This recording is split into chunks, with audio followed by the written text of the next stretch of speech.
think it's very important that houses strengthen the family. Whatever you're doing, if it's not generating happiness, it's pointless.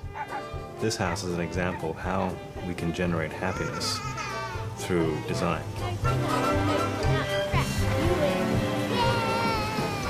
As soon as you enter, it's like opening up a present. It's like coming in and seeing everything around you. Let's go.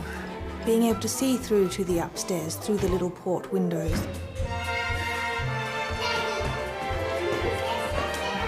It makes you sort of want to move naturally through the spaces simply by its architecture. It makes you want to explore. And I think that's the curiosity of this house.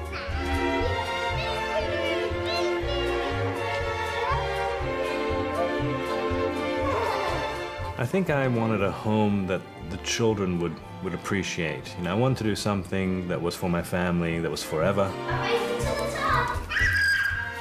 I moved around as a child. I've often wondered about, you know, what would have been like if we were still living in a particular home. So that's what I wanted, really. A place where the children could really grow up and have lots of really solid memories and deep roots. The way I design houses is to find a way to connect all the family members together, because homes are about families, not about individuals.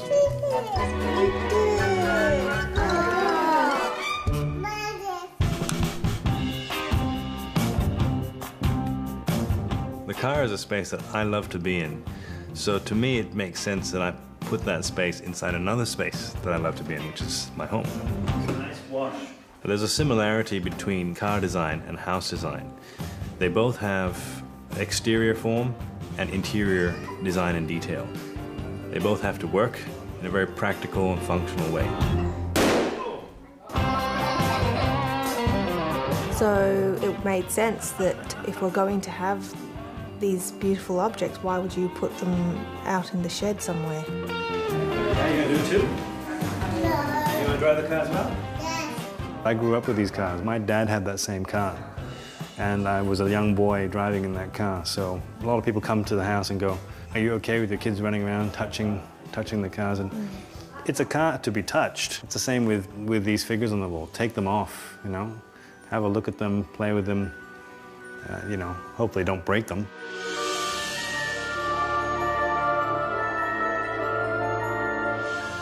These Star Wars figures, mostly they live in a box with most people.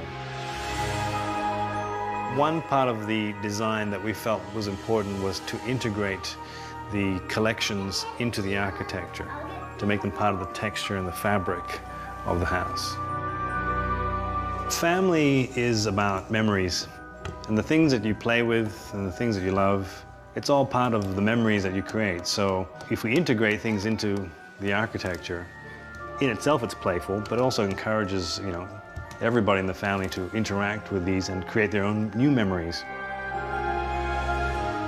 Collections become part of people as much as their characters are. So these collections are part of Taras. So it's only appropriate that they're part of the home.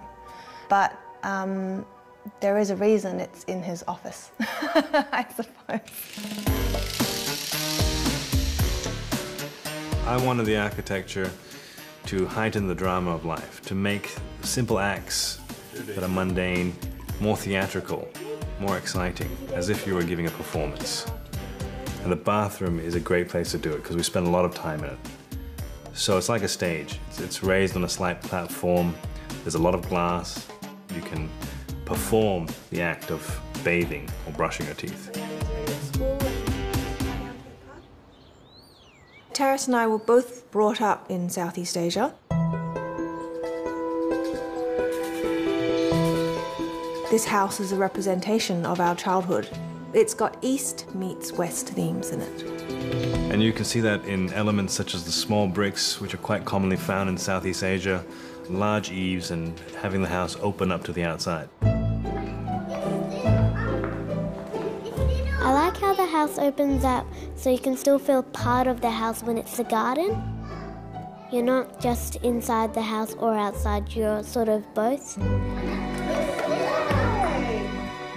It's a house that you feel with your feet because we don't wear shoes inside our house. It's quite a normal part of Asian culture.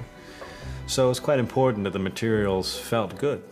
There are different temperatures, densities, colors, textures. Most houses have windows only facing towards the outside. This house has windows internally, and I think that's part of the connectivity of the house, that everything sort of links back into this central heart of the house, and that allows us to always know where people are, even if you're in your own bedroom, because there's an internal window. My favourite part of the house is the circle windows, because you can look down and it's really cool to spy on your parents, and it's fun because it's not rectangular or square, it's a different shape, and it's also inside the house, which makes it pretty fun.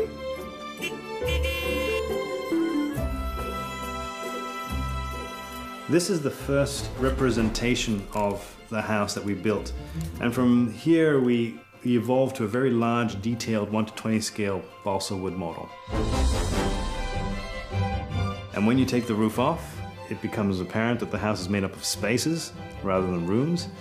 28 spaces in total, over 10 different split levels, resulting in a house that resembles 2.5 stories.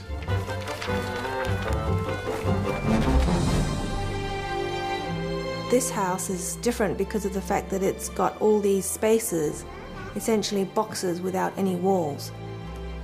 We use things like the different floor material, glass. We might use a change in height, be it just a step or two. And this is how we make it feel like you're in a particular space for a particular reason without disconnecting you to the rest of the house. The original part of the house that was on this site is underneath this section here on the east. And we've kept the original master bedroom and ensuite. There was nothing wrong with it. It just seemed a shame to sort of get rid of it, and the embodied memories that sort of came with it. And that master bedroom was a space where I came up with most of the ideas for our house. The house is quite clearly separated into public and private areas. The ground floor being the more public area with the kitchen, living spaces, dining, the office, space for the car, and the upper levels are for the bedrooms and the bathrooms. That's it. Oh, that's cool. In a lot of new houses, people tend to disappear into their own secluded spaces, whether it's a home theater or a cellar or a games room. We didn't want that. The way I design houses is to find a way to connect all the family members together, because homes are about families. The architecture itself entices you to want to hang out together. I think every house needs to be tailor-made to the family. For me, it's been the most fulfilling experience of seeing it come alive through the family. It's priceless.